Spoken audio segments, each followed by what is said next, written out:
O WhatsApp ficou aberto no celular dele quando foi ao banheiro durante o almoço de domingo. No Brasil de 2020, já era rotina deixar o telefone na mesa. Mas quando vi meu próprio nome no grupo, Família Chata, e li: "Essa velha me dá nojo. Só serve pra pagar as contas." Senti meu peito apertar de um jeito que nem a pressão alta tinha conseguido. 5 anos pagando engenharia no Mackenzie, comprando roupa de marca, dando mesada de R$ 2.000 por mês. E meu único neto me chamava de nojenta para os amigos. O cheiro do frango assado que eu tinha feito especial para ele ainda estava no ar, mas algo dentro de mim esfriou para sempre naquele momento. Você já descobriu que quem você mais ama no mundo fala de você como se fosse lixo?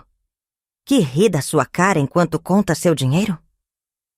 Eu descobri, e posso te garantir uma coisa. A dor da traição familiar é pior que qualquer doença. Mas também posso te contar que existe uma satisfação muito específica em virar o jogo contra quem te subestima. Meu nome é Maria Aparecida Santos. Tenho 70 anos hoje, mas esta história começou quando eu tinha 65, naquele domingo de março de 2020, quando o mundo estava parando por causa da pandemia e eu estava descobrindo que minha família tinha parado de me amar muito antes do vírus chegar. Rafael sempre foi meu xodó, filho único da minha única filha, que morreu de câncer quando ele tinha 15 anos. Desde então, virei mãe e avó ao mesmo tempo, sustentando o menino com minha aposentadoria de professora e alguns trabalhos extras que conseguia fazer. Não era muito, 1.800 da aposentadoria mais uns 500 de reforço, mas sempre deu para nós dois. Sempre deu para eu dar o melhor para ele. Ou pelo menos era isso que eu pensava. Naquele domingo, enquanto ele estava no banheiro e eu tirava a mesa do almoço, vi a notificação piscando na tela do iPhone que eu tinha dado de presente no Natal.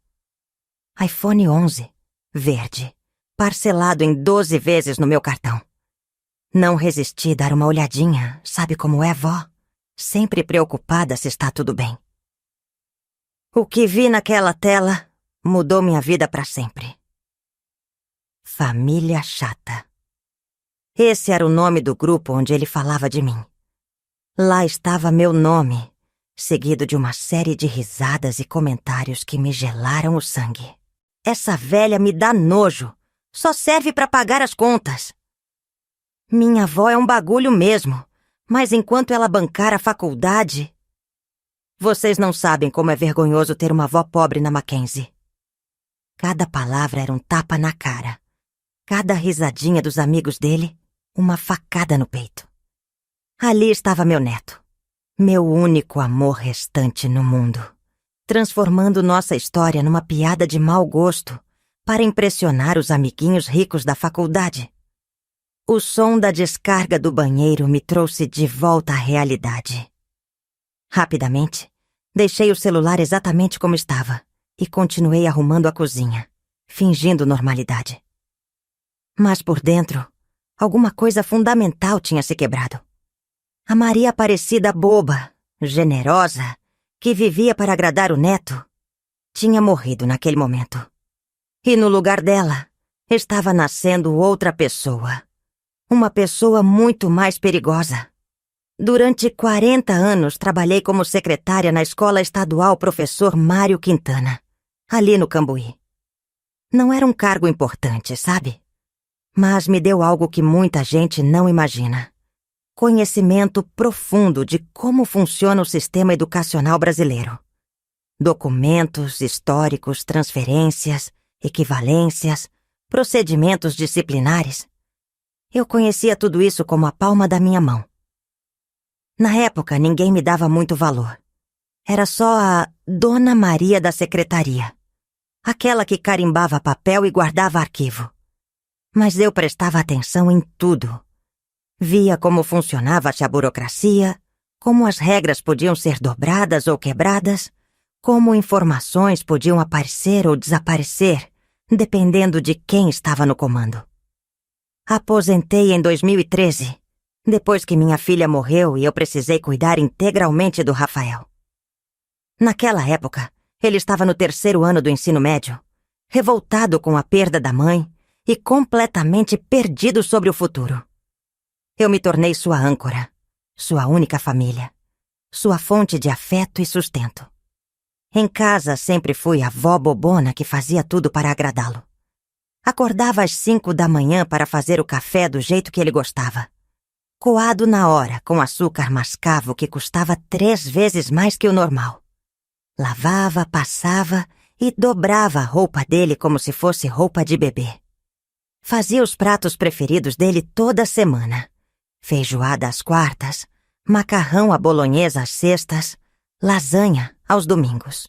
Quando ele decidiu fazer engenharia no Mackenzie, uma das universidades privadas mais caras de São Paulo, eu não hesitei um segundo. Peguei empréstimo consignado, usei o FGTS todo, até vendi algumas joias da minha mãe que eu guardava como herança. A mensalidade era quase R$ 3.000 por mês. Com os 2.000 de mesada que eu dava para ele, não precisar trabalhar e focar nos estudos, mais transporte, livros e as roupas de marca que ele dizia ser necessárias para não fazer feio na faculdade. Eu gastava quase R$ 5.000 por mês com ele. Eu vivia com o resto. Comprando roupa no brechó, fazendo uma compra de mercado que durava um mês inteiro, cortando energia elétrica sempre que possível, usando o ônibus em vez de táxi mesmo quando chovia.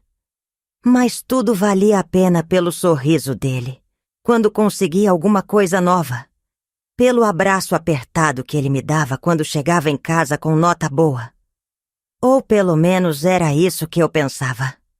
A nossa casa no Jardim Chapadão, 3 quartos, quintal pequeno, escritura quitada que meu falecido marido deixou, sempre foi meu refúgio.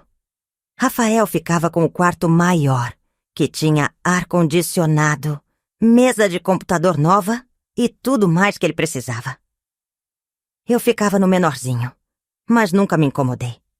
Casa era pra família, e família era ele. Toda tarde, quando ele chegava da faculdade, eu já tinha o almoço pronto esquentando no fogão. Perguntava sobre as aulas, os amigos, as notas. Ele respondia com educação, às vezes até com carinho.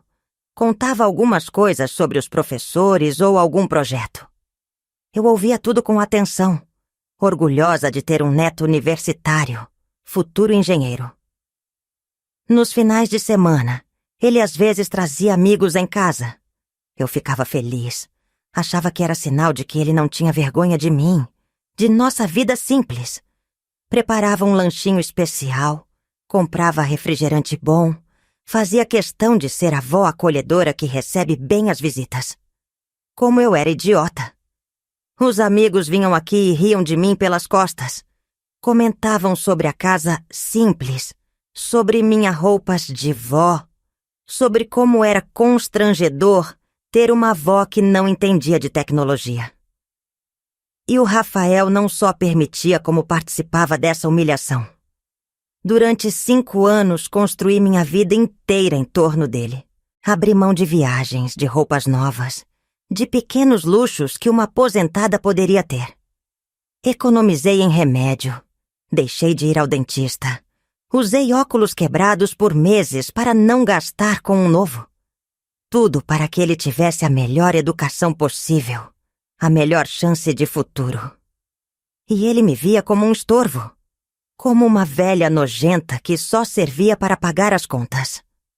Naquela tarde de março, depois que ele foi embora para ir à aula noturna, sentei na cozinha ainda com cheiro de frango assado e comecei a entender que tinha sido uma tola por 5 anos seguidos. Não apenas uma tola. Uma tola que conhecia muito bem o sistema que ele estava usando para me enganar. E pessoas que conhecem o sistema podem usá-lo de formas muito criativas. Os dias seguintes foram os mais difíceis da minha vida. Não pela tristeza. Essa eu já conhecia. Tinha perdido marido e filha. mas pela raiva misturada com uma estranha sensação de libertação. Era como se eu tivesse vivido 5 anos usando óculos embaçados e finalmente conseguisse enxergar nitidamente. Precisei fingir normalidade enquanto minha cabeça fervilhava de questionamentos. Quantas vezes ele riu de mim? Desde quando sentia nojo de mim? Os carinhos que ele demonstrava eram todos mentira? E mais importante, o que mais ele estava escondendo? A primeira pista veio 3 dias depois. Rafael estava no banho quando chegou uma ligação no telefone fixo. Ele tinha dado nosso número para ir à faculdade como contato de emergência. Era da secretaria do curso, perguntando se a família do Rafael Santos poderia conversar sobre algumas pendências acadêmicas. Pendências acadêmicas? Ele me dizia que estava indo muito bem, que as notas estavam ótimas, que os professores elogiavam seu desempenho. Eu me ofereci para ir pessoalmente resolver, mas a atendente disse que só poderia falar com o próprio aluno. Quando ele saiu do banho, comentei sobre a ligação. Vi uma sombra passar pelo rosto dele antes de ele dar aquele sorriso que eu estava começando a reconhecer como falso. Ah, vó, deve ser sobre um documento que esqueci de entregar. Coisa boba, eu resolvo segunda-feira. Mas o tom de voz dele estava diferente, mais agudo, mais rápido. Como quando ele era pequeno e mentia sobre ter feito a lição de casa. Ele precisa vir aqui urgentemente para regularizar a situação. Senão, não vai poder se formar este ano. Dependências. Não pendências. Dependências. Matérias não cumpridas, provas não feitas, trabalhos não entregues. Meu neto, que eu sustentava há 5 anos acreditando que estava indo bem, estava prestes a reprovar. Posso saber quais matérias? Perguntei, fingindo ser a tia ansiosa. Olha, são várias. Cálculo terceiros, resistência dos materiais, estruturas. Ele faltou muito no ano passado e não entregou trabalhos importantes. Também tem a questão do projeto final que ele apresentou e que foi questionado por plágio. Plágio. Meu estômago virou. Não apenas estava indo mal, estava trapaceando. E sobre as mensalidades? Estão em dia? Ah, sim, isso está certinho. Sempre chega o pagamento direitinho no dia 5 de cada mês. Problema é só mesmo a parte acadêmica. Desliguei o telefone com as mãos tremendo. Durante 5 anos eu achava que estava investindo na educação dele, no futuro dele. Na verdade, estava financiando um teatro.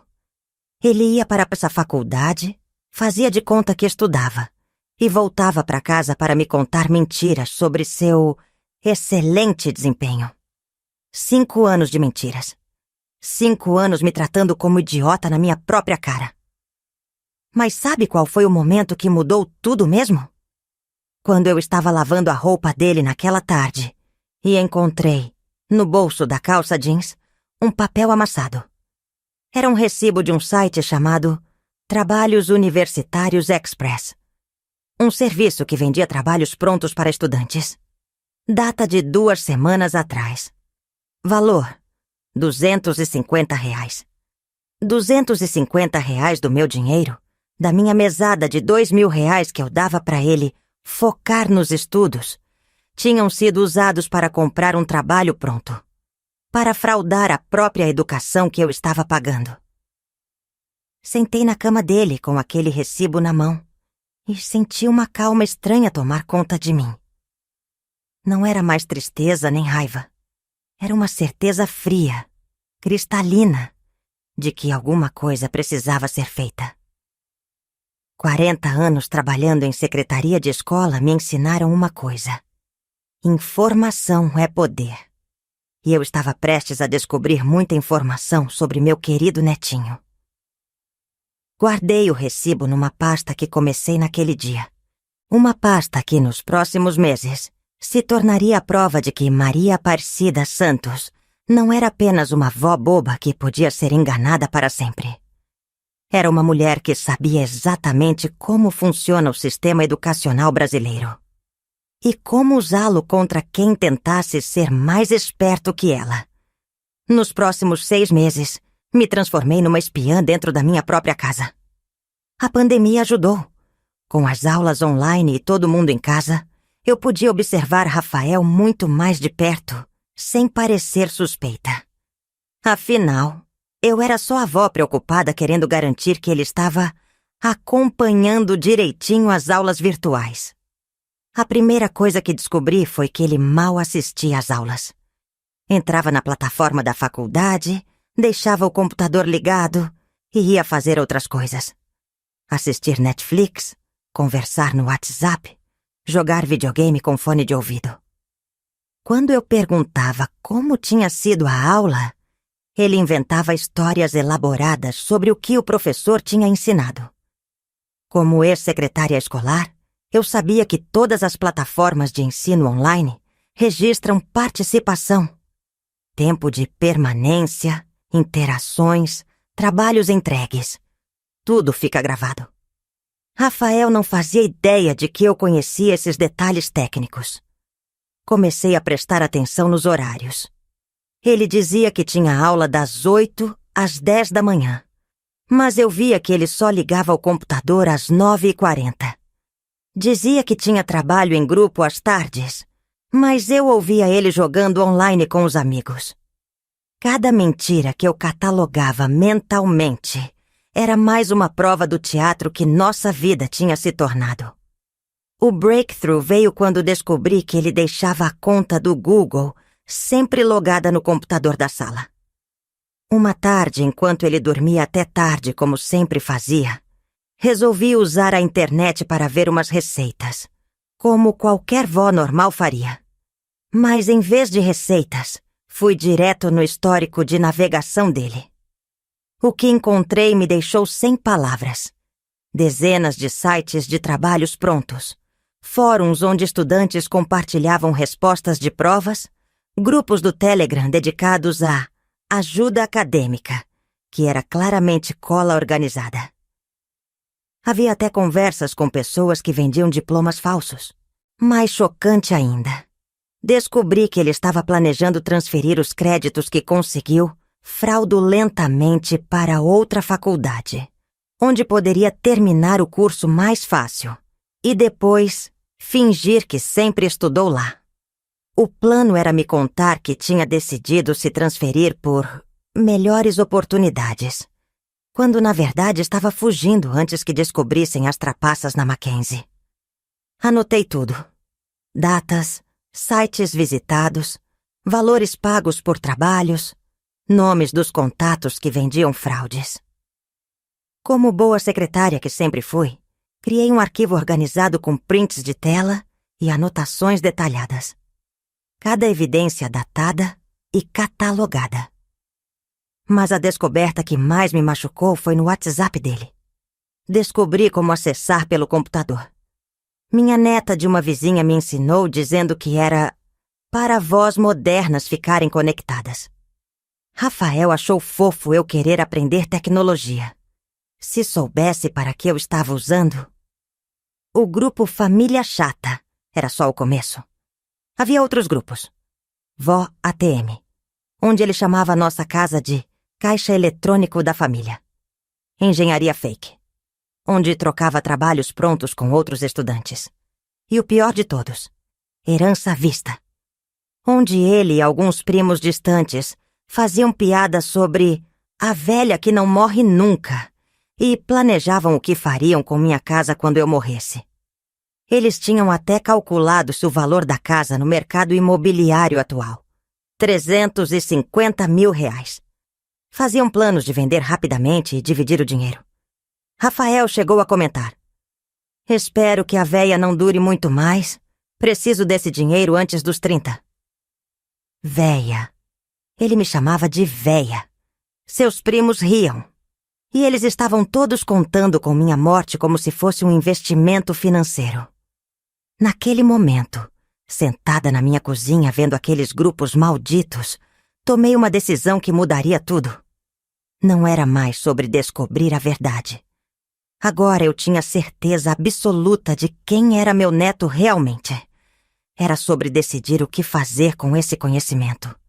E eu sabia exatamente o que fazer.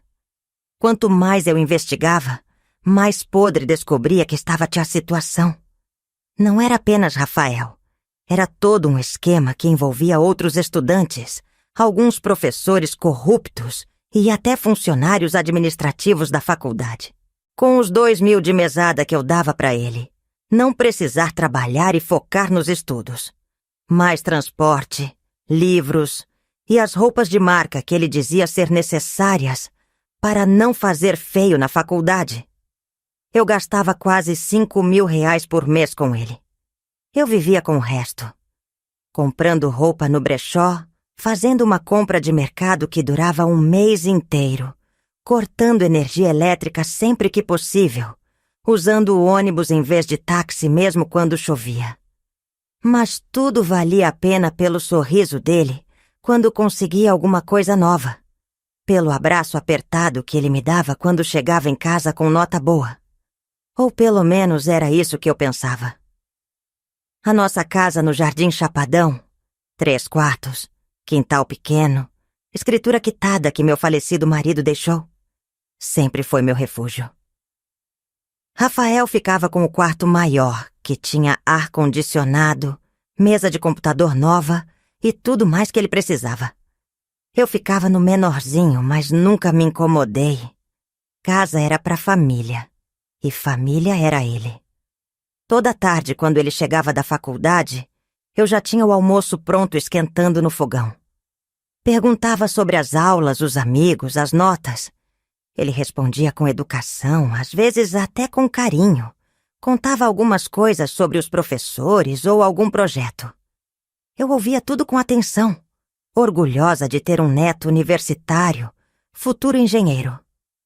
Nos finais de semana, ele às vezes trazia amigos em casa. Eu ficava feliz, achava que era sinal de que ele não tinha vergonha de mim, de nossa vida simples. Preparava um lanchinho especial, comprava refrigerante bom, fazia questão de ser a avó acolhedora que recebe bem as visitas. Como eu era idiota. Os amigos vinham aqui e riam de mim pelas costas. Comentavam sobre a casa simples, sobre minha roupa de vó, sobre como era constrangedor ter uma avó que não entendia de tecnologia. E o Rafael não só permitia como participava dessa humilhação. Durante 5 anos construí minha vida inteira em torno dele. Abri mão de viagens, de roupas novas, de pequenos luxos que uma aposentada poderia ter. Economizei em remédio, deixei de ir ao dentista, usei óculos quebrados por meses para não gastar com um novo. Tudo para que ele tivesse a melhor educação possível, a melhor chance de futuro. E ele me via como um estorvo, como uma velha nojenta que só servia para pagar as contas. Naquela tarde de março, depois que ele foi embora para a aula noturna, sentei na cozinha ainda com cheiro de frango assado e comecei a entender que tinha sido uma tola por 5 anos seguidos. Não apenas uma tola. Uma tola que conhecia muito bem o sistema que ele estava usando para me enganar. E pessoas que conhecem o sistema podem usá-lo de formas muito criativas. Os dias seguintes foram os mais difíceis da minha vida. Não pela tristeza, essa eu já conhecia, tinha perdido marido e filha. Mas pela raiva misturada com uma estranha sensação de libertação. Era como se eu tivesse vivido 5 anos usando óculos embaçados e finalmente conseguisse enxergar nitidamente. Precisei fingir normalidade enquanto minha cabeça fervilhava de questionamentos. Quantas vezes ele riu de mim? Desde quando sentia nojo de mim? Os carinhos que ele demonstrava eram todos mentira? E mais importante, o que mais ele estava escondendo? A primeira pista veio 3 dias depois. Rafael estava no banho quando chegou uma ligação no telefone fixo. Ele tinha dado nosso número para a faculdade como contato de emergência. Era da secretaria do curso, perguntando se a família do Rafael Santos poderia conversar sobre algumas pendências acadêmicas. Pendências acadêmicas? Ele me dizia que estava indo muito bem, que as notas estavam ótimas, que os professores elogiavam seu desempenho. Eu me ofereci para ir pessoalmente resolver, mas a atendente disse que só poderia falar com o próprio aluno. Quando ele saiu do banho, comentei sobre a ligação. Vi uma sombra passar pelo rosto dele antes de ele dar aquele sorriso que eu estava começando a reconhecer como falso. Ah, vó, deve ser sobre um documento que esqueci de entregar. Coisa boba. Eu resolvo segunda-feira. Mas o tom de voz dele estava diferente. Mais agudo, mais rápido. Como quando ele era pequeno e mentia sobre ter feito a lição de casa. Naquela noite, não consegui dormir. Fiquei pensando em tudo que eu sabia sobre o mundo acadêmico, sobre como funciona uma faculdade privada, sobre que tipo de pendências fazem uma secretaria ligar para essa família de um aluno. Na segunda-feira, Rafael saiu para ir à faculdade como sempre, mas voltou muito mais cedo que o normal. Com os 2.000 de mesada que eu dava para ele, não precisar trabalhar e focar nos estudos. Mais transporte, livros e as roupas de marca que ele dizia ser necessárias para não fazer feio na faculdade. Eu gastava quase R$ 5.000 por mês com ele. Eu vivia com o resto, comprando roupa no brechó, fazendo uma compra de mercado que durava um mês inteiro, cortando energia elétrica sempre que possível, usando o ônibus em vez de táxi mesmo quando chovia. Mas tudo valia a pena pelo sorriso dele quando conseguia alguma coisa nova, pelo abraço apertado que ele me dava quando chegava em casa com nota boa. Ou pelo menos era isso que eu pensava. A nossa casa no Jardim Chapadão, 3 quartos, quintal pequeno, escritura quitada que meu falecido marido deixou, sempre foi meu refúgio. Rafael ficava com o quarto maior, que tinha ar-condicionado, mesa de computador nova e tudo mais que ele precisava. Eu ficava no menorzinho, mas nunca me incomodei. Casa era pra família, e família era ele. Toda tarde, quando ele chegava da faculdade, eu já tinha o almoço pronto esquentando no fogão. Perguntava sobre as aulas, os amigos, as notas. Ele respondia com educação, às vezes até com carinho. Contava algumas coisas sobre os professores ou algum projeto. Eu ouvia tudo com atenção, orgulhosa de ter um neto universitário, futuro engenheiro. Nos finais de semana, ele às vezes trazia amigos em casa. Eu ficava feliz, achava que era sinal de que ele não tinha vergonha de mim, de nossa vida simples. Preparava um lanchinho especial, comprava refrigerante bom, fazia questão de ser a avó acolhedora que recebe bem as visitas. Como eu era idiota. Os amigos vinham aqui e riam de mim pelas costas. Comentavam sobre a casa simples, sobre minha roupa de vó, sobre como era constrangedor ter uma avó que não entendia de tecnologia. E o Rafael não só permitia como participava dessa humilhação. Durante 5 anos, construí minha vida inteira em torno dele. Abri mão de viagens, de roupas novas, de pequenos luxos que uma aposentada poderia ter. Economizei em remédio, deixei de ir ao dentista, usei óculos quebrados por meses para não gastar com um novo. Tudo para que ele tivesse a melhor educação possível, a melhor chance de futuro.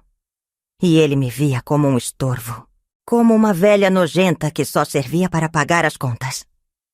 Naquela tarde de março, depois que ele foi embora para a aula noturna, sentei na cozinha ainda com cheiro de frango assado e comecei a entender que tinha sido uma tola por 5 anos seguidos. Não apenas uma tola que conhecia muito bem o sistema que ele estava usando para me enganar. E pessoas que conhecem o sistema podem usá-lo de formas muito criativas. Os dias seguintes foram os mais difíceis da minha vida. Não pela tristeza, essa eu já conhecia, Tinha perdido marido e filha, mas pela raiva misturada com uma estranha sensação de libertação. Era como se eu tivesse vivido 5 anos usando óculos embaçados e finalmente conseguisse enxergar nitidamente. Precisei fingir normalidade enquanto minha cabeça fervilhava de questionamentos. Quantas vezes ele riu de mim? Desde quando sentia nojo de mim? Os carinhos que ele demonstrava eram todos mentira? E mais importante, o que mais ele estava escondendo? A primeira pista veio 3 dias depois. Rafael estava no banho quando chegou uma ligação no telefone fixo. Ele tinha dado nosso número para a faculdade como contato de emergência. Era da secretaria do curso, perguntando se a família do Rafael Santos poderia conversar sobre algumas pendências acadêmicas. Pendências acadêmicas? Ele me dizia que estava indo muito bem, que as notas estavam ótimas, que os professores elogiavam seu desempenho. Eu me ofereci para ir pessoalmente resolver, mas a atendente disse que só poderia falar com o próprio aluno. Quando ele saiu do banho, comentei sobre a ligação. Vi uma sombra passar pelo rosto dele antes de ele dar aquele sorriso que eu estava começando a reconhecer como falso. Ah, vó, deve ser sobre um documento que esqueci de entregar. Coisa boba. Eu resolvo segunda-feira. Mas o tom de voz dele estava diferente. Mais agudo, mais rápido. Como quando ele era pequeno e mentia sobre ter feito a lição de casa. Naquela noite, não consegui dormir. Fiquei pensando em tudo que eu sabia sobre o mundo acadêmico, sobre como funciona uma faculdade privada, sobre que tipo de pendências fazem uma secretaria ligar para essa família de um aluno. Na segunda-feira, Rafael saiu para ir à faculdade como sempre, mas voltou muito mais cedo que o normal. Disse que as aulas tinham sido canceladas por causa da situação da pandemia. Estávamos no meio de março de 2020, quando tudo estava começando a fechar. Fez sentido, mas alguma coisa no jeito dele me deixou desconfiada. Na terça-feira, decidi testar minha suspeita. Liguei na secretaria do curso fingindo ser uma tia preocupada com o meu sobrinho Rafael Santos, por causa da pandemia. A senhora é familiar dele? Que bom que ligou. Estamos tentando contato há semanas sobre as dependências que ele tem. Ele precisa vir aqui urgentemente para regularizar a situação, senão não vai poder se formar este ano. Dependências. Não pendências. Dependências. Matérias não cumpridas, provas não feitas, trabalhos não entregues. Meu neto, que eu sustentava há 5 anos acreditando que estava indo bem, estava prestes a reprovar. Posso saber quais matérias? Perguntei, fingindo ser a tia ansiosa. Olha, são várias. Cálculo 3, resistência dos materiais, estruturas. Ele faltou muito no ano passado e não entregou trabalhos importantes. Também tem a questão do projeto final que ele apresentou e que foi questionado por plágio. Plágio. Meu estômago virou. Não apenas estava indo mal, estava trapaceando. E sobre as mensalidades, estão em dia? Ah, sim, isso está certinho. Sempre chega o pagamento direitinho no dia 5 de cada mês.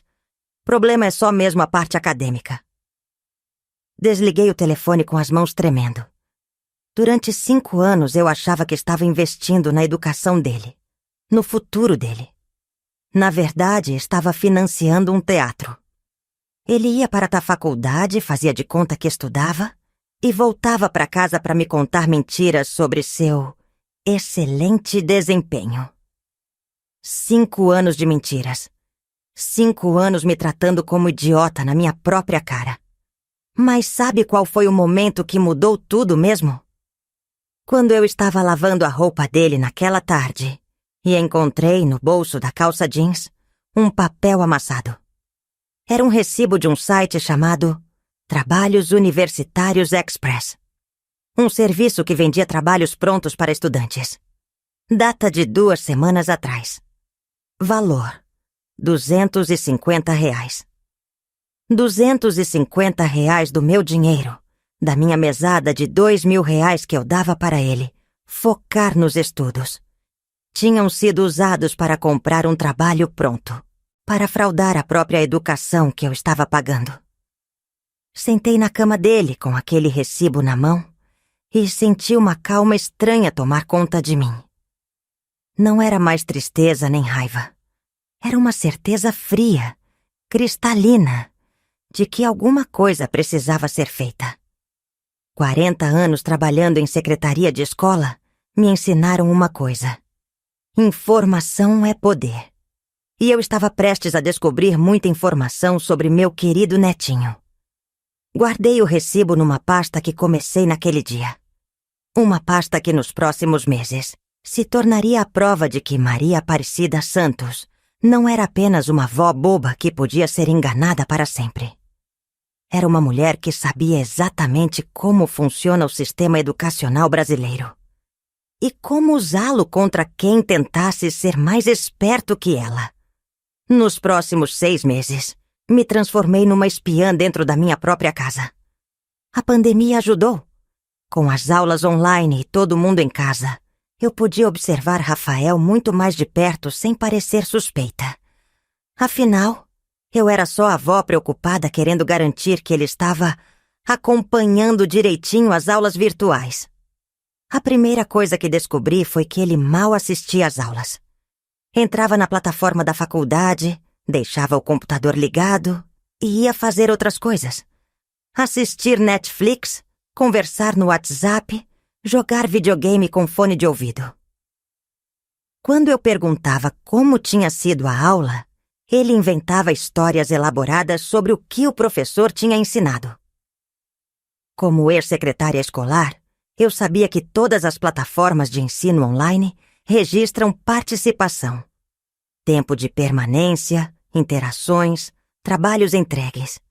Tudo fica gravado. Rafael não fazia ideia de que eu conhecia esses detalhes técnicos. Comecei a prestar atenção nos horários. Ele dizia que tinha aula das 8 às 10 da manhã, mas eu via que ele só ligava o computador às 9h40. Dizia que tinha trabalho em grupo às tardes, mas eu ouvia ele jogando online com os amigos. Cada mentira que eu catalogava mentalmente era mais uma prova do teatro que nossa vida tinha se tornado. O breakthrough veio quando descobri que ele deixava a conta do Google sempre logada no computador da sala.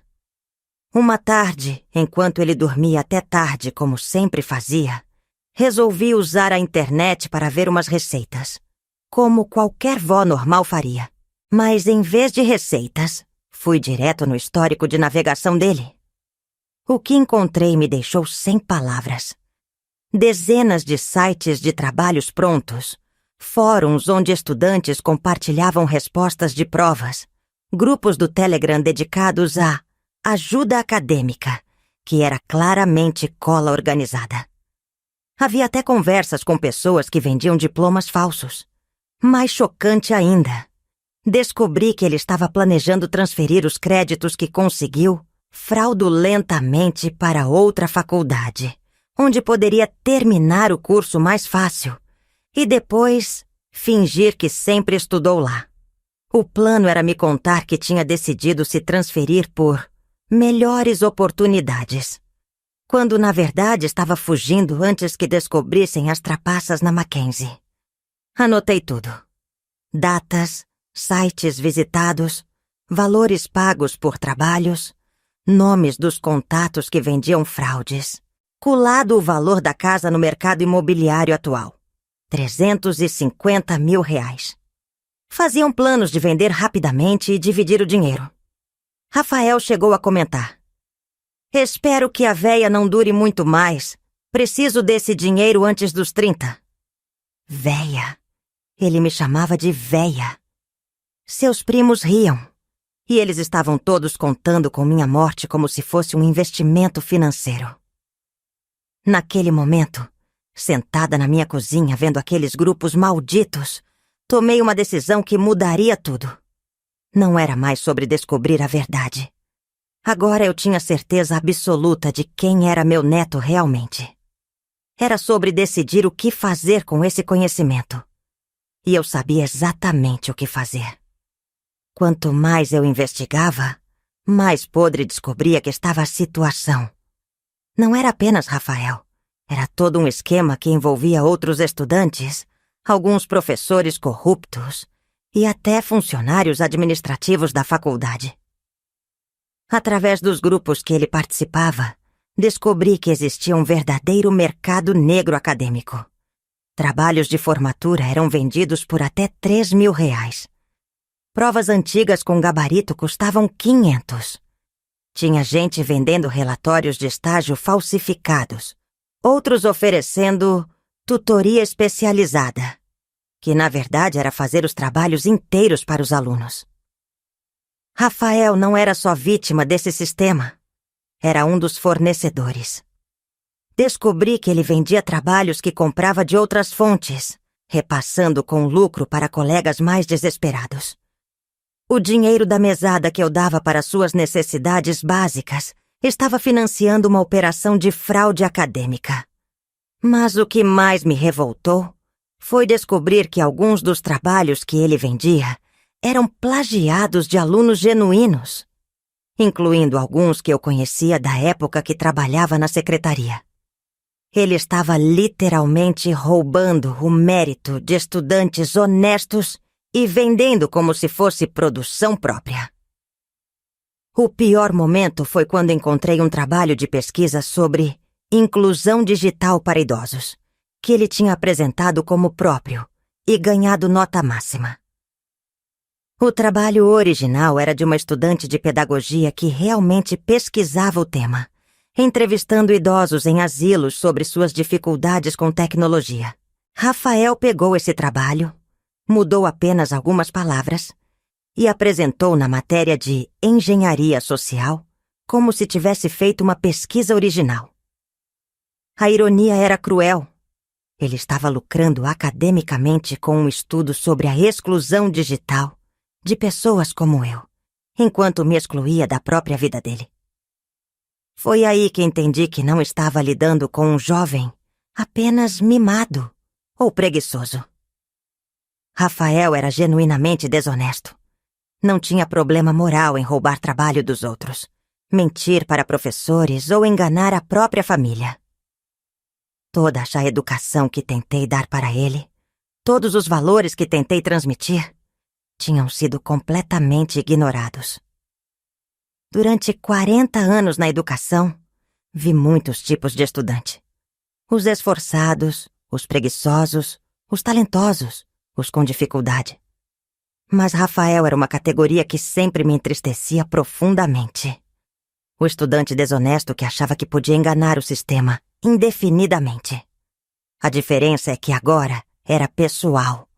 Agora era meu próprio sangue, usando meu dinheiro para financiar sua própria desonestidade, enquanto ria da minha cara. Comecei então a fase mais delicada da investigação. Verificar se existiam pessoas na Mackenzie que poderiam me ajudar. Afinal, 40 anos trabalhando em educação criam uma rede de contatos. E eu conhecia muita gente que tinha passado pela escola onde trabalhei e depois seguido carreira acadêmica. Foi aí que me lembrei do professor Carlos Henrique Andrade. Carlos foi meu aluno no final dos anos 80, quando eu trabalhava na escola Mário Quintana. Um menino pobre da periferia, filho de faxineira, que sonhava em ser engenheiro. Eu me lembro dele porque sempre ficava após o horário, usando a biblioteca da escola para estudar. A mãe dele trabalhava até tarde, e ele não tinha estrutura para estudar em casa. Várias vezes, quando eu ficava organizando papéis depois do expediente, via o Carlos ali, sozinho, estudando com uma determinação que me comovia. Comecei a deixar a biblioteca aberta para ele. Às vezes até levava um lanchinho. Nunca foi nada oficial. Só a compreensão silenciosa entre uma funcionária que valorizava a educação e um aluno que realmente queria aprender. Não porque o problema estava resolvido. Na verdade, Estava apenas começando. Mas porque finalmente tinha certeza do que era certo fazer. E Maria Aparecida Santos sempre soube fazer o que era certo, mesmo quando doía. Os próximos 3 meses foram os mais calculados da minha vida. Pela primeira vez em 5 anos, eu tinha o controle da situação.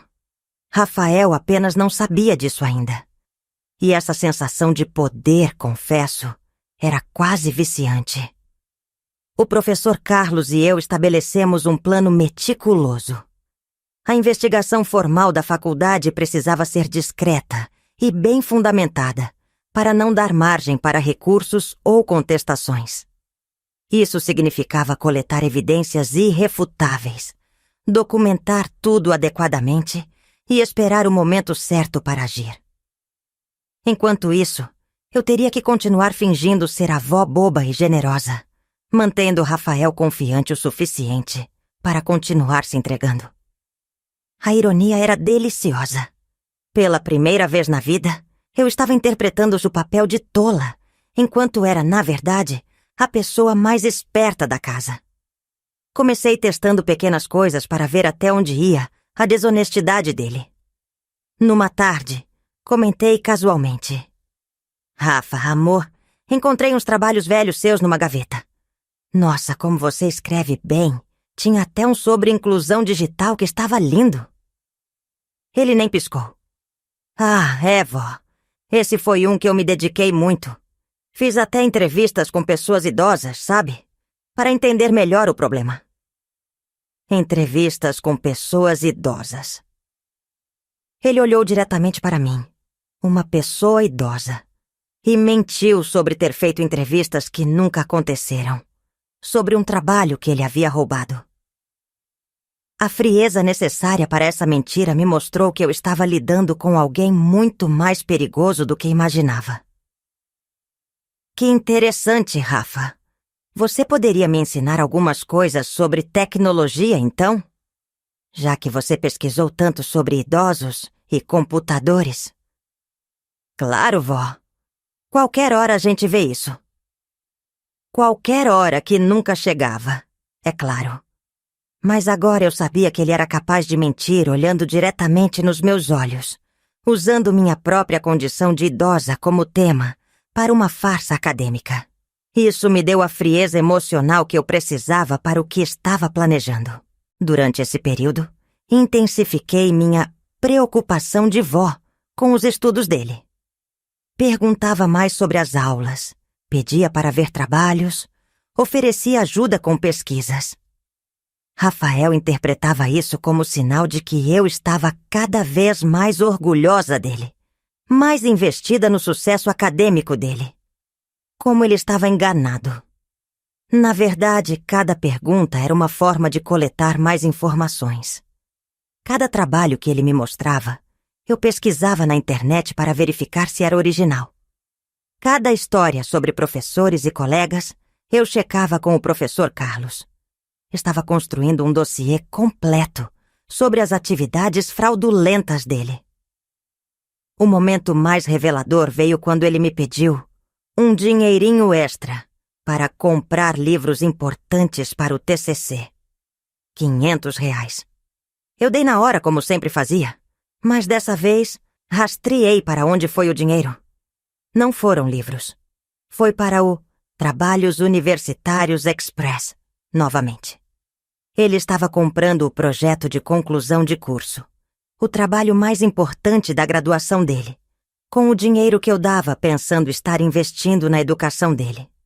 Naquela noite, atualizei minha pasta de evidências. Já tinha mais de 50 páginas de documentação, prints de conversas, comprovantes de pagamentos fraudulentos, histórico de navegação, comparações entre trabalhos originais e as versões plagiadas que ele apresentava. Mas não era só sobre coletar provas. Era sobre entender completamente quem era meu neto, para poder prever como ele reagiria quando tudo viesse à tona. E o que descobri me assustou. Rafael não era apenas desonesto, era estratégico. Sempre escolhia trabalhos para plagiar de fontes que professores dificilmente conheceriam. Sempre mantinha alguns trabalhos genuínos no histórico para não levantar suspeitas. Sempre tinha explicações plausíveis para inconsistências no desempenho. Ele havia transformado a trapaça numa ciência exata, e eu estava prestes a transformar a justiça numa arte. Em setembro de 2020, com a pandemia ainda controlando nossas vidas e as aulas continuando online, resolvi fazer meu primeiro teste real.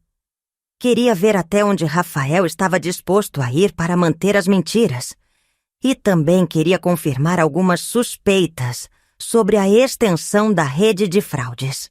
Fingi que estava preocupada com o futuro dele depois da formatura. Rafa, amor, você tem certeza de que está preparado para o mercado de trabalho?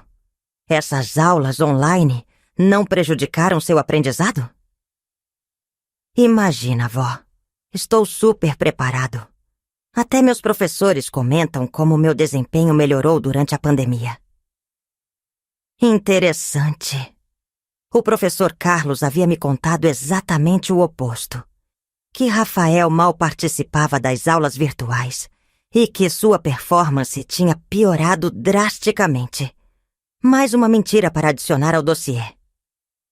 Que bom, meu amor. E sobre estágio?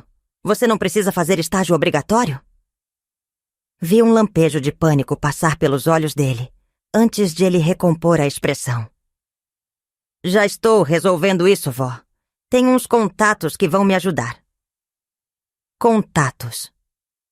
Através do professor Carlos, descobri que Rafael nunca havia nem procurado estágio. O prazo final estava se aproximando rapidamente.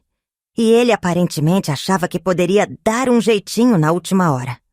Foi aí que decidi fazer meu primeiro movimento ativo. Sabe, Rafa, estava conversando com a dona Conceição, lá do mercado. O filho dela faz engenharia também, mas numa federal. Ela me contou que o menino está muito estressado com o estágio obrigatório, que é super rigoroso, que tem que entregar relatórios toda semana. Observei a reação dele cuidadosamente. Nervosismo crescente, dedos tamborilando na mesa. Aquele sorriso forçado que eu estava aprendendo a reconhecer. É, vó. Cada faculdade tem suas regras. Na Mackenzie é mais flexível. Mais flexível. Tradução.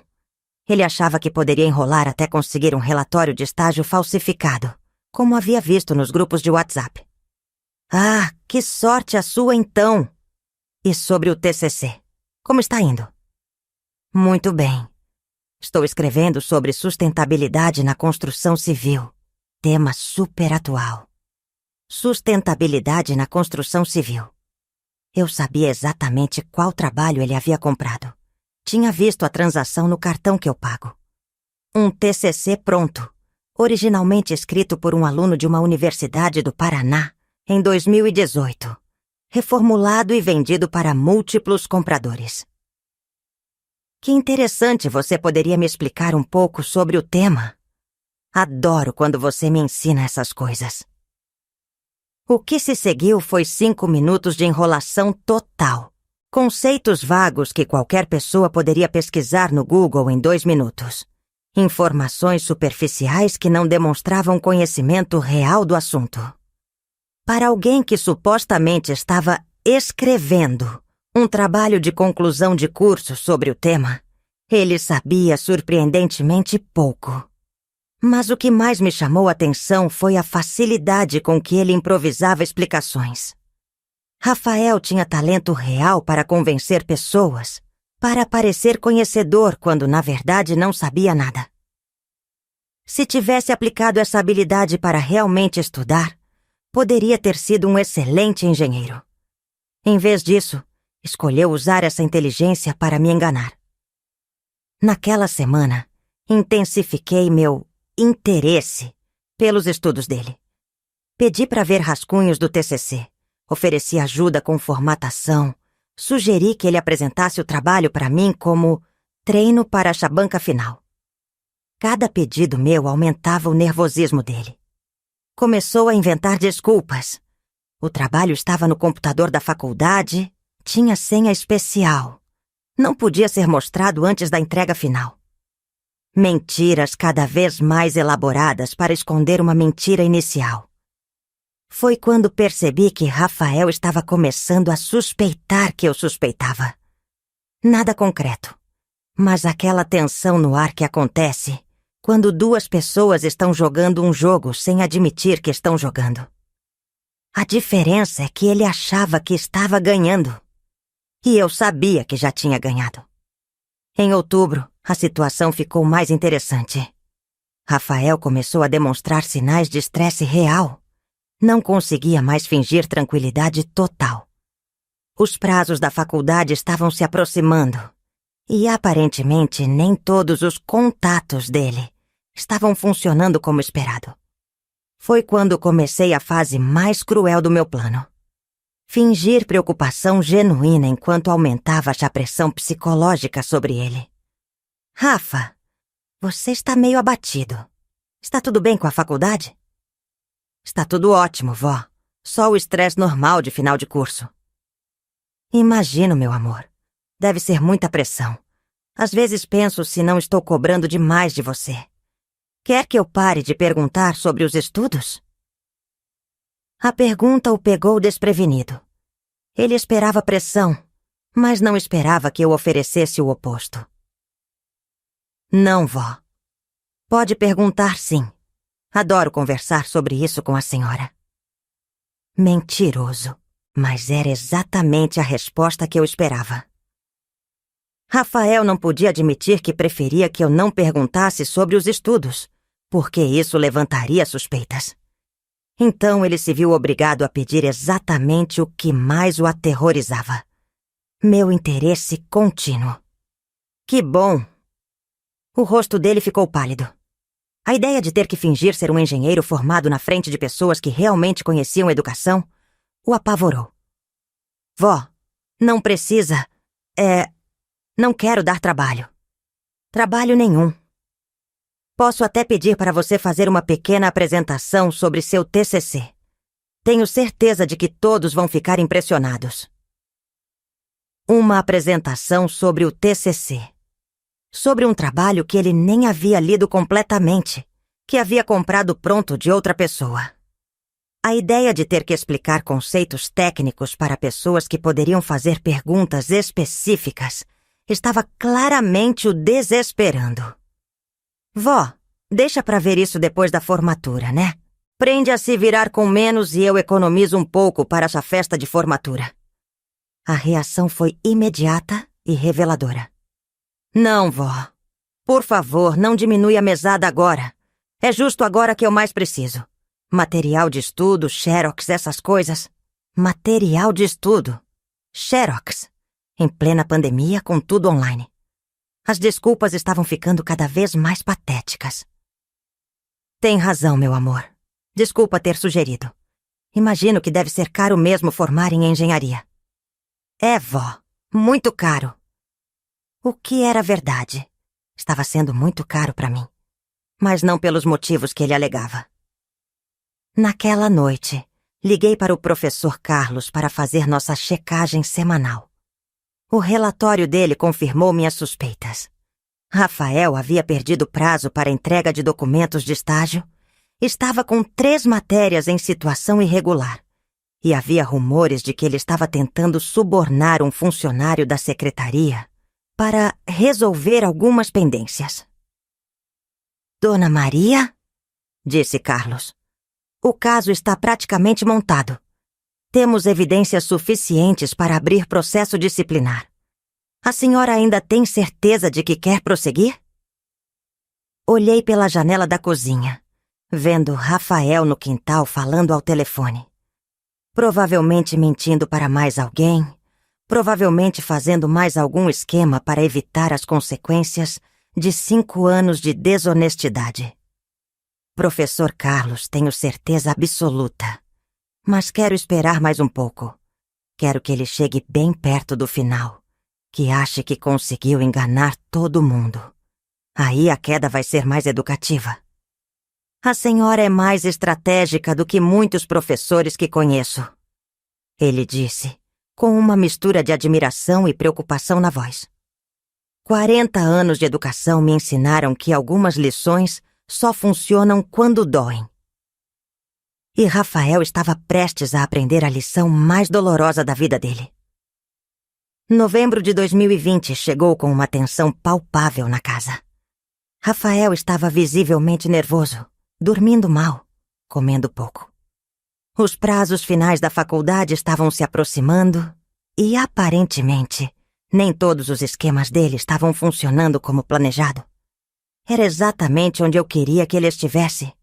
Vulnerável, desesperado e completamente confiante de que eu era apenas a avó, preocupada que não entendia a complexidade da vida acadêmica dele.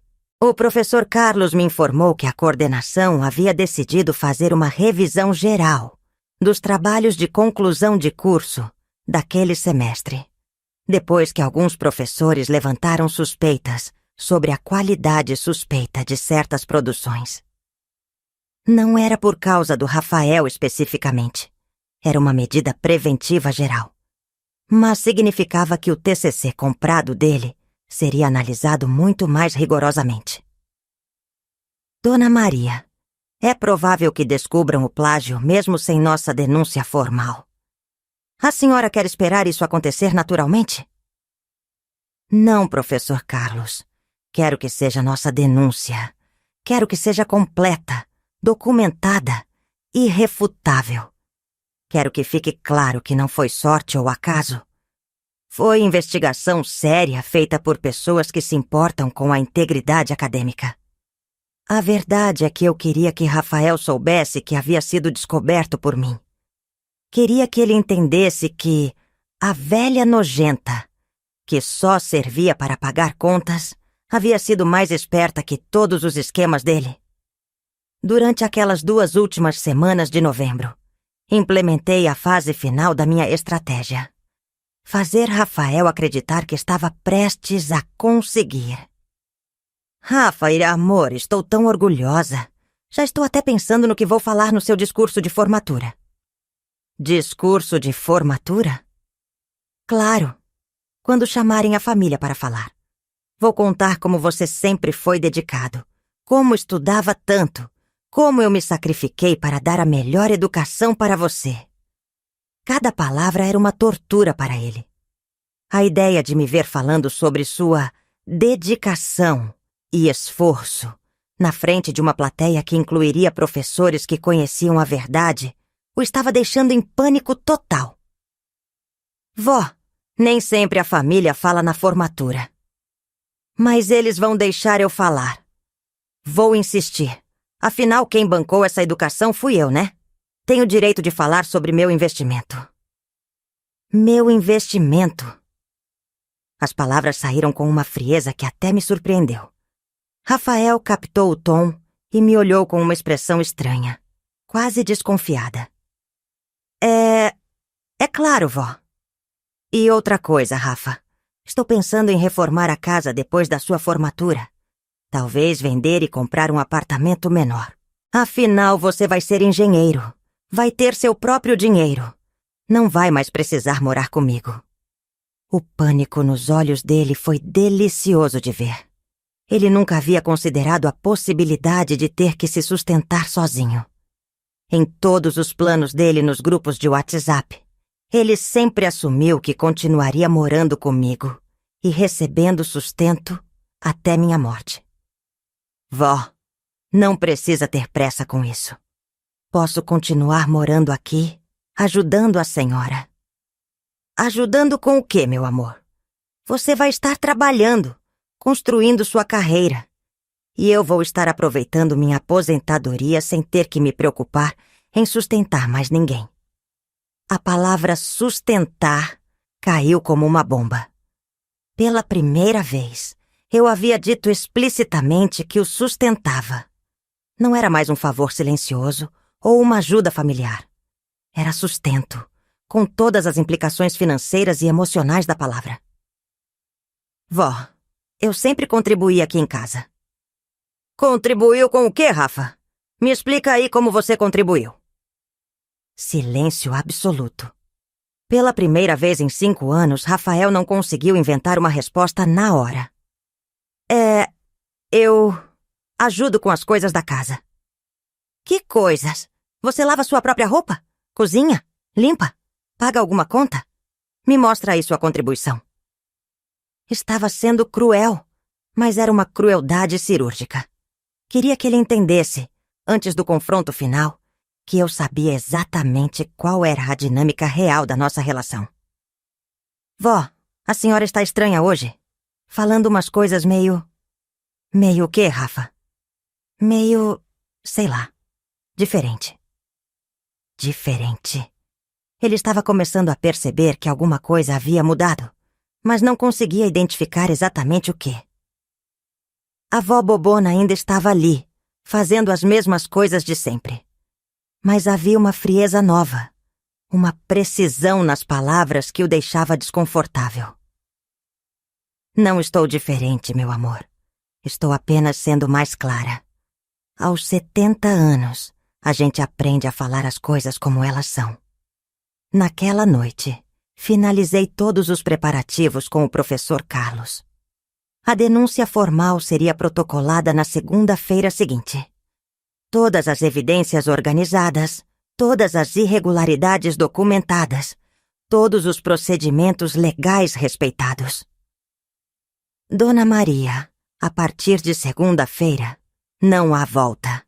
O processo vai seguir curso normal, com investigação interna, possível abertura de inquérito administrativo e, se confirmadas as irregularidades, expulsão e possível processo criminal. Entendo, professor Carlos, e agradeço sua ajuda. Sem o senhor, eu nunca teria conseguido fazer isso da maneira correta. A senhora que me ajudou primeiro, Dona Maria. Agora estou retribuindo. E, sinceramente, casos como este precisam ser exemplares. A integridade acadêmica não pode ser negociável. Desliguei o telefone e me sentei na cozinha, olhando para a pasta com todas as evidências que havia coletado nos últimos meses. Centenas de páginas documentando 5 anos de mentiras, trapaças e desrespeito. Rafael estava no quarto dele, provavelmente acordado, provavelmente preocupado com os prazos que se aproximavam, provavelmente tentando descobrir como resolver todos os problemas que havia criado. Pela primeira vez em muito tempo, eu sabia exatamente o que o futuro próximo traria. E ao contrário do que acontecia há 5 anos, dessa vez eu tinha o controle total da situação. Na segunda-feira começaria o último ato desta história. E seria um ato que Rafael lembraria pelo resto da vida. Segunda-feira, 30 de novembro de 2020. O dia que mudaria tudo. Acordei às 5 da manhã, como sempre fazia, mas dessa vez com um frio na barriga diferente. Não era nervosismo, era antecipação. Durante meses havia planejado esse momento com precisão cirúrgica e finalmente chegar a hora da execução. Preparei o café da manhã normalmente. Pão na chapa, café coado, leite morno, geleia de goiaba, exatamente como Rafael gostava. Queria que fosse um dia normal até deixar de ser. Ele desceu às 8h30, ainda de pijama, com aquela cara de quem dormiu mal. Nos últimos dias eu o via acordado até tarde, mexendo no computador, falando baixo ao telefone. Aparentemente, os esquemas para resolver as pendências acadêmicas não estavam funcionando como esperado. Bom dia, vó. Bom dia, meu amor. Dormiu bem? Mais ou menos. Muita coisa na cabeça. Imagino. Final de faculdade é sempre estressante mesmo. Ele tomou o café em silêncio, mexendo no celular. Eu observava cada movimento, cada expressão, gravando na memória os últimos momentos de Rafael como o neto estudioso que eu sustentava. Às 9 em ponto, como combinado, o professor Carlos protocolaria a denúncia formal na coordenação do curso.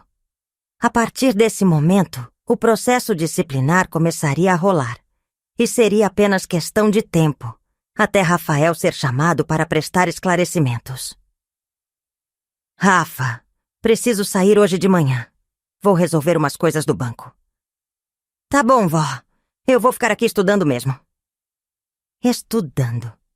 A mentira saía tão naturalmente que até parecia verdade. Que bom, meu amor.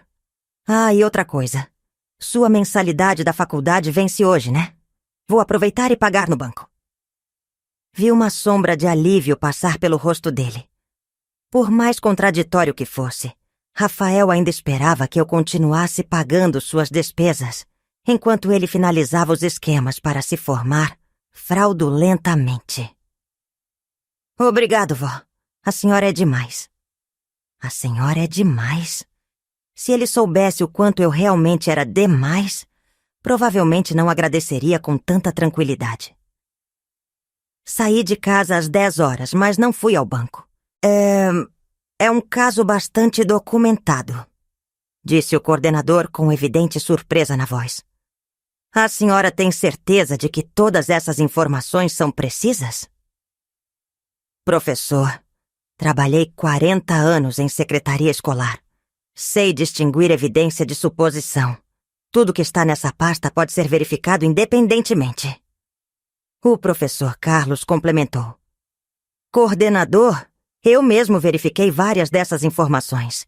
O caso é sólido. O protocolo foi feito em 15 minutos. Denúncia formal registrada. Processo disciplinar aberto. Prazo de 48 horas para a convocação do aluno para a primeira audiência. A partir daquele momento, Rafael Santos estava oficialmente sob investigação acadêmica. Dona Maria, disse o coordenador antes de eu sair. A senhora entende que, se as irregularidades forem confirmadas, seu neto pode ser expulso da instituição e enfrentar processo por fraude acadêmica? Entendo perfeitamente, professor. E é exatamente isso que ele merece, se fez o que está documentado nessa pasta. Saí da faculdade com uma sensação de missão cumprida. A denúncia estava protocolada, o processo estava em curso, e Rafael ainda não sabia de nada. Tinha talvez 2 dias para continuar achando que havia enganado todo mundo. 2 dias para desfrutar da ilusão de que era mais esperto que a avó nojenta que o sustentava. A convocação chegou na quarta-feira. Eu estava na cozinha preparando o almoço quando ouvi Rafael atender o telefone fixo. O tom de voz dele mudou imediatamente, de casual para preocupado, depois para francamente apavorado. Sim, sou eu mesmo. Como assim? Irregularidades? Mas não entendo. Posso saber quem fez a denúncia? Quinta-feira às 2 da tarde. Sim, estarei lá. Ele desligou o telefone e ficou parado na sala, como se estivesse processando o que havia acabado de ouvir. Eu continuei mexendo a comida, fingindo que não havia prestado atenção na conversa. Vó! Ele me chamou e havia algo diferente na voz dele. Uma vulnerabilidade que eu não ouvia há anos. Que foi, meu amor? A faculdade me chamou para uma conversa amanhã. Disseram que tem alguém fazendo denúncias falsas sobre mim. Denúncias falsas. Interessante como ele escolheu interpretar a situação. Nossa, Rafa, quem faria uma coisa dessas? Não sei, vó. Deve ser inveja. Sabe como é, né? Sempre tem gente que não gosta de ver os outros prosperando. Prosperando. Através de fraude acadêmica e sustento familiar. Interessante definição de prosperidade. Não se preocupe, meu amor. Você sempre foi um aluno exemplar. Tenho certeza de que vão esclarecer tudo rapidinho. A palavra exemplar saiu com uma ironia tão sutil que ele não percebeu. Mas eu senti uma satisfação estranha ao pronunciá-la. É, vó, você tem razão. É só maldade de gente invejosa mesmo. Naquela noite, Rafael ficou acordado até tarde, mexendo no computador com desespero visível. Eu podia ouvir o som das teclas sendo digitadas freneticamente, telefone tocando, Conversas baixas e urgentes. Aparentemente, ele estava tentando contactar todos os fornecedores de trabalhos fraudulentos que conhecia, tentando preparar alguma defesa. Quinta-feira chegou com uma chuva fina que deixava o dia ainda mais sombrio. Rafael se vestiu como nunca havia visto. Terno emprestado, sapato engraxado, cabelo penteado com gel. Estava tentando parecer o estudante sério que nunca havia sido. Vó, vou para essa reunião na faculdade. Não sei que horas vou voltar. Vai com calma, meu amor. E lembra, sempre fale a verdade. A verdade nunca machuca quem não tem nada a esconder. Ele me olhou de uma forma estranha, como se estivesse tentando decifrar se havia uma mensagem subliminar nas minhas palavras. É claro, vó. Sempre falo a verdade. Depois que ele saiu, liguei para o professor Carlos. Como está sendo o processo, professor?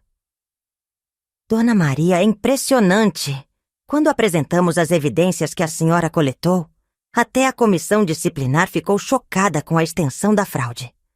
Não é só plágio, são trabalhos comprados, notas falsificadas, relatórios de estágio inventados. É um caso para ser citado em manuais sobre integridade acadêmica. E ele sabe que fui eu quem denunciou? Ainda não. Primeiro queremos ouvir a versão dele. Ver se ele assume as irregularidades ou se vai tentar negar tudo. Dependendo da postura dele, decidiremos quando revelar a origem da denúncia. Entendo. Estarei aguardando. As horas seguintes foram as mais longas da minha vida. Não era ansiedade sobre o resultado. Eu sabia qual seria. Era antecipação sobre como Rafael reagiria quando descobrisse que havia sido derrotado pela velha nojenta que ele desprezava. Ele voltou para casa às 6 da tarde, com o rosto pálido e os olhos vermelhos. Vinha caminhando devagar, como se cada passo fosse um esforço gigantesco. E aí, meu amor, como foi a reunião? Ele me olhou por um longo momento, como se estivesse vendo uma estranha em vez da avó conhecida.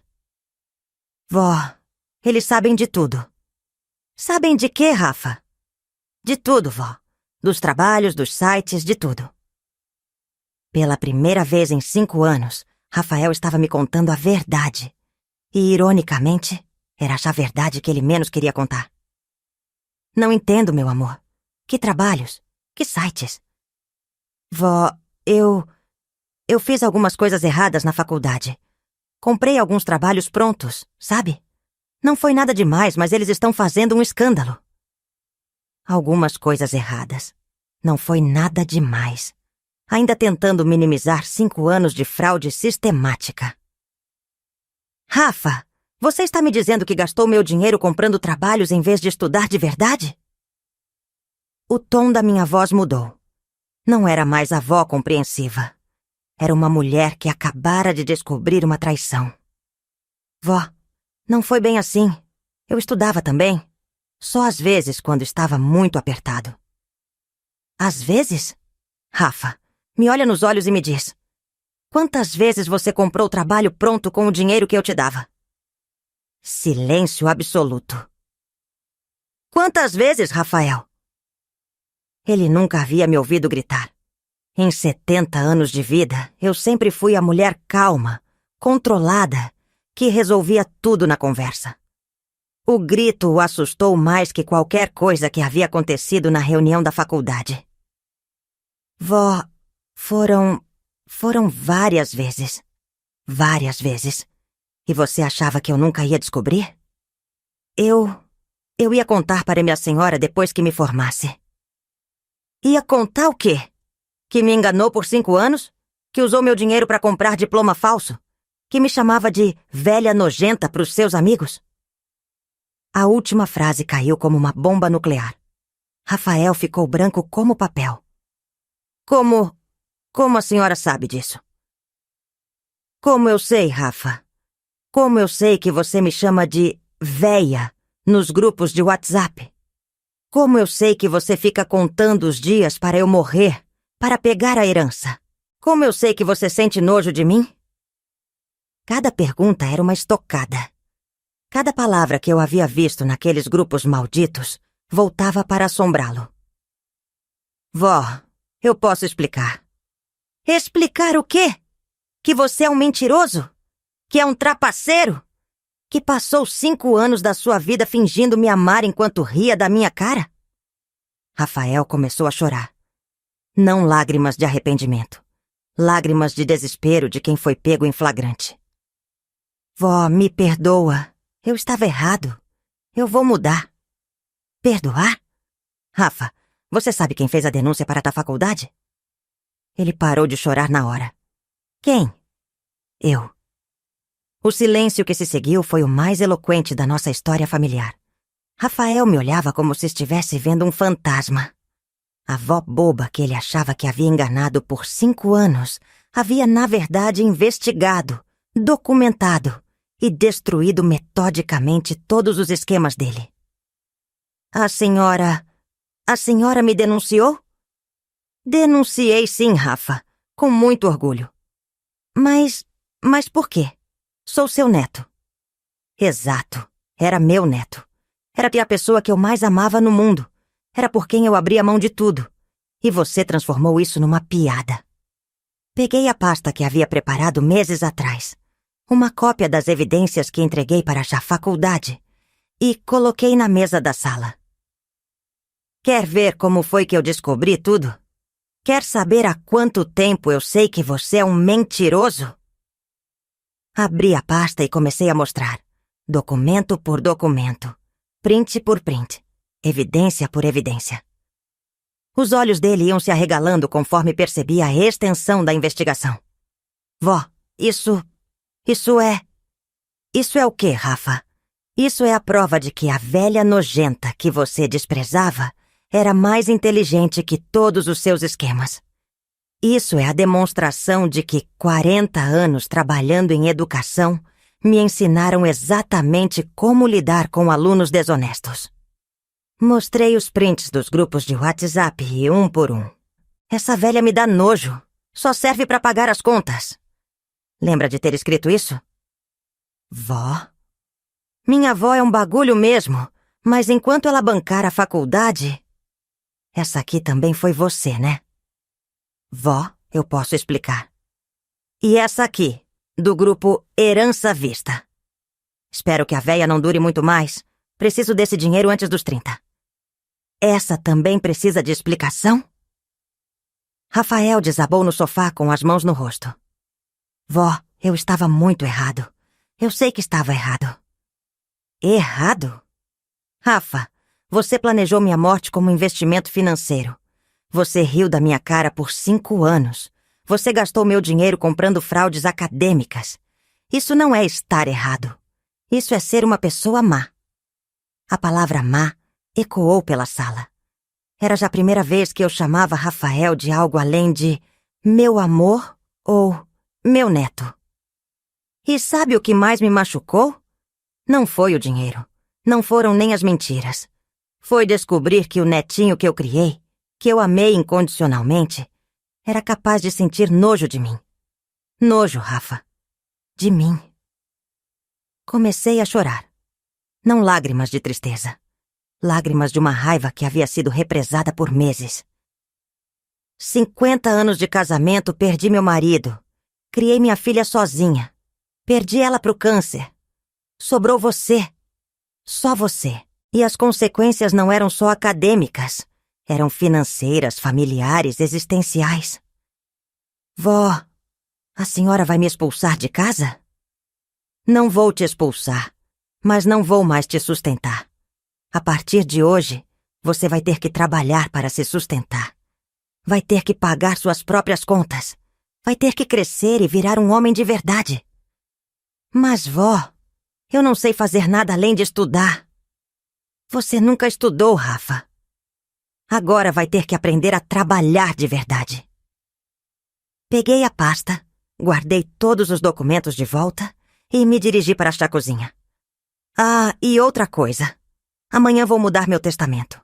Esta casa não vai mais ser sua quando eu morrer. Vou doar tudo para uma instituição de caridade que realmente valoriza a educação honesta. Vó. Não grita comigo, Rafael. Você perdeu o direito de gritar comigo no dia que resolveu me tratar como lixo. E com isso saí da sala, deixando-o sozinho com as consequências de 5 anos de mentiras. Pela primeira vez desde que tudo começou, senti uma paz profunda. Não era felicidade. Era justiça. Não era vingança cruel. Era consequência educativa. Rafael havia aprendido a lição mais importante da vida dele. Que ações têm consequências. Que mentiras têm prazo de validade. E que subestimar pessoas baseado em preconceitos pode ser um erro fatal. E eu havia aprendido algo igualmente importante. Que Maria Aparecida Santos não era apenas uma vó bobona que podia ser enganada para sempre. Era uma mulher que sabia se defender quando necessário. Hoje, 5 anos depois daquela quinta-feira chuvosa de novembro de 2020, posso dizer que minha vingança foi completa.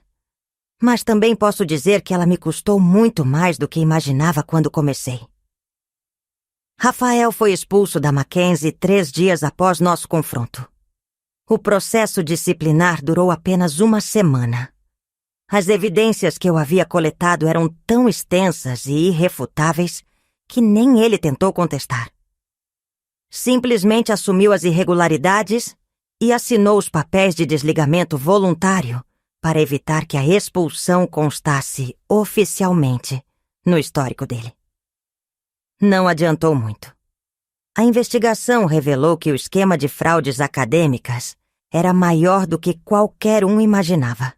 Outros 5 alunos foram expulsos, 2 professores foram demitidos e um funcionário da secretaria foi preso por falsificação de documentos. O caso virou notícia nos jornais locais. Esquema de fraude acadêmica é descoberto em Universidade de São Paulo. Rafael nunca apareceu nas reportagens. Os jornais protegeram a identidade dos estudantes envolvidos. Mas o processo criminal aberto contra ele constou nos registros públicos. Qualquer empregador que fizesse uma verificação de antecedentes descobriria que ele havia sido investigado por fraude acadêmica. Os primeiros meses após a expulsão foram os mais difíceis. Rafael ficou em casa, deprimido, sem saber o que fazer da vida. Parou de falar comigo completamente. Passávamos dias inteiros na mesma casa sem trocar uma palavra. Eu mantive minha promessa. Não o expulsei, mas cortei totalmente o sustento financeiro. Ele tentou conseguir emprego, mas descobriu rapidamente que, aos 25 anos, sem diploma universitário e sem experiência profissional real, suas opções eram muito limitadas. Acabou trabalhando como entregador de aplicativo, pedalando pela cidade das 7 da manhã às 10 da noite para conseguir pagar as próprias despesas. Foi quando entendi o primeiro custo real da minha vingança. Ver alguém que você amou profundamente sendo destruído pela própria desonestidade é uma experiência que muda você para sempre. Mesmo sabendo que ele mereceu cada consequência, mesmo sabendo que fiz a coisa certa, havia noites em que eu o ouvia chegando em casa exausto, tomando banho rápido e desabando na cama. E sentia uma pontada de algo que não conseguia identificar se era remorso ou compaixão. Mas aí eu me lembrava dos grupos de WhatsApp. Me lembrava das risadas. Me lembrava de "essa velha me dá nojo". E espero que a véia não dure muito mais. E a compaixão evaporava imediatamente. Durante o primeiro ano, Rafael tentou algumas vezes conversar comigo, pedir desculpas, tentar reconstruir algum tipo de relacionamento. Mas descobri que eu havia mudado fundamentalmente. A Maria Aparecida que perdoava tudo, que dava segundas chances infinitas, que colocava o amor familiar acima de qualquer princípio, havia morrido naquele domingo de março quando vi aquele grupo maldito. No lugar dela, existia uma mulher mais dura, mais calculista, menos disposta a tolerar desrespeito ou desonestidade. Uma mulher que havia aprendido que alguns tipos de traição são imperdoáveis. Vó, ele me disse numa manhã de domingo, quase um ano depois da expulsão, a senhora nunca vai me perdoar? Eu estava tomando café na mesa da cozinha, lendo o jornal. Levantei os olhos e o vi em pé na porta, magro demais, com olheiras profundas, vestindo o que é o uniforme amarelo do aplicativo de delivery. Perdoar o quê, Rafael? Tudo. As mentiras, os trabalhos comprados, as coisas que eu falava sobre a senhora. Você está pedindo perdão porque se arrependeu genuinamente, ou porque sua vida ficou difícil e você quer que eu volte a te sustentar? A pergunta o pegou desprevenido. Ele ficou em silêncio por um longo momento. Eu me arrependi, vó. De verdade. Do que exatamente você se arrependeu? De ter mentido, de ter te enganado. E do que mais? De ter falado mal da senhora. E do que mais? Ele não conseguia dizer. Não conseguia falar sobre o nojo, sobre os planos de herança, sobre os 5 anos rindo da minha cara. Porque, no fundo, a parte dele que sentia essas coisas ainda existia. Ele só estava temporariamente suprimida pela necessidade. Rafael, você não se arrependeu de ter me desprezado. Você se arrependeu de ter sido pego. Você não se arrependeu de ter me usado. Você se arrependeu de ter perdido a fonte de sustento. Não é a mesma coisa. Ele saiu da cozinha sem responder. E eu voltei a ler meu jornal, descobrindo que não sentia nem satisfação nem tristeza com aquela conversa. Apenas uma certeza fria de que estava certa. Foi aí que comecei a entender o segundo custo da minha vingança. Ela havia me tornado uma pessoa mais sábia, mas também mais solitária. Mais justa, mas também mais inflexível. Mais forte, mas também mais fria. Aos 70 anos eu havia aprendido a me defender, mas também havia perdido para sempre a capacidade de ser a vó bobona, que acreditava no melhor das pessoas. Agora, em 2025, Rafael mora numa kitnet no Cidade Tiradentes e trabalha como motoboy terceirizado. Ganha cerca de R$ 2.000 por mês, quando consegue trabalhar todos os dias. Nunca mais tentou fazer faculdade. Diz que perdeu a vontade de estudar. Mas a verdade é que ele nunca teve vontade de estudar. Só teve vontade de ter diploma. Ele ainda vem aqui em casa às vezes. Não por carinho ou saudade, por necessidade. Quando a moto quebra e ele precisa de dinheiro para o conserto. Quando fica doente e precisa comprar remédio. Quando o aluguel atrasa e ele precisa evitar o despejo. Eu sempre ajudo. Não por amor, esse morreu há muito tempo, mas por uma obrigação familiar que reconheço como minha. Dou o dinheiro, ele agradece formalmente, e cada um volta para a sua vida. Nossa relação se tornou uma transação comercial desprovida de afeto. A ironia é cruel. Ele continua dependendo do meu dinheiro, como sempre dependeu. A diferença é que agora ele sabe que eu sei exatamente o que nossa relação representa. Não há mais teatro, não há mais mentiras reconfortantes sobre amor familiar. É apenas necessidade de um lado e obrigação do outro. Marina, a namoradinha rica, desapareceu no primeiro mês após a expulsão. Quando soube que Rafael não ia mais ser engenheiro formado e não tinha mais mesada de R$ 2.000, simplesmente parou de atender as ligações dele. Os amigos da faculdade também evaporaram.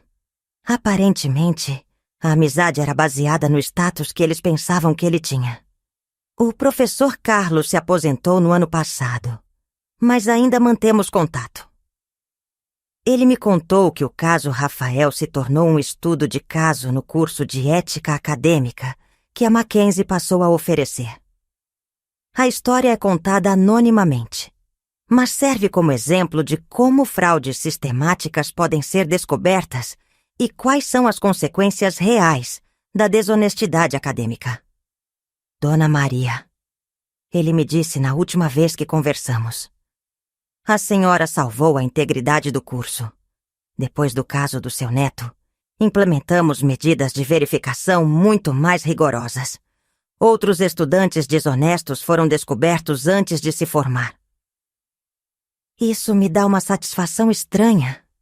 Minha vingança pessoal acabou servindo para proteger outros professores, outros pais, outras famílias de serem enganados como eu fui. Mudei meu testamento como havia prometido. A casa vai para uma fundação que oferece bolsas de estudo para jovens carentes que demonstrem excelência acadêmica e integridade moral. Estudantes como o professor Carlos foi um dia. Pobres, mas honestos. Esforçados, mas íntegros. Rafael sabe disso. Um dia, mexendo nos meus papéis para me ajudar com um problema bancário, eu finjo que preciso da ajuda dele. Ele viu uma cópia do testamento novo. Não comentou nada, mas vi a expressão no rosto dele. Era uma mistura de resignação e algo que poderia ser descrito como respeito grudento. Ele entendeu que não era só raiva passageira. Era uma decisão permanente baseada em quem ele realmente é. Hoje, quando olho para trás, me pergunto se fiz a coisa certa. A resposta honesta é: não sei. Fiz a coisa justa? Sim. Fiz a coisa necessária? Também sim. Mas a coisa certa? Essa é uma pergunta que me assombra em algumas noites de insônia. Vou morrer sabendo que usei minha inteligência e minha experiência para destruir metodicamente a vida de alguém que eu amava. E sabe qual foi a parte mais perturbadora?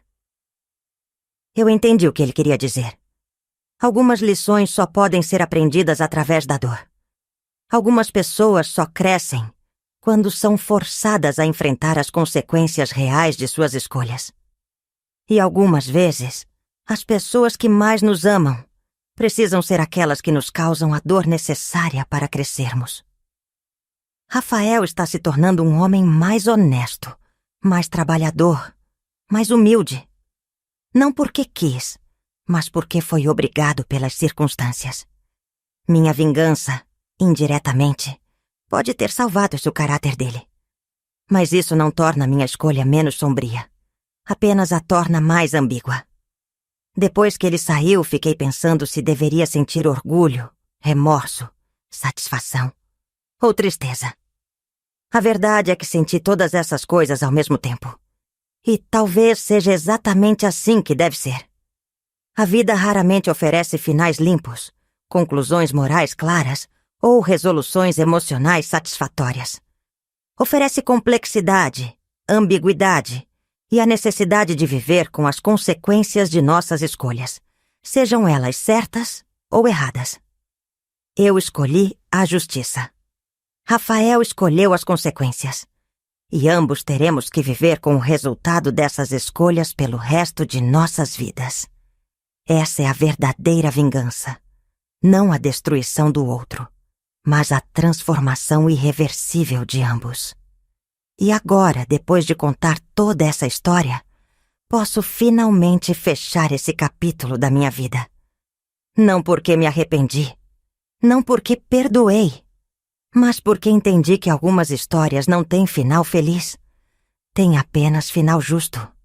E às vezes, isso tem que ser suficiente.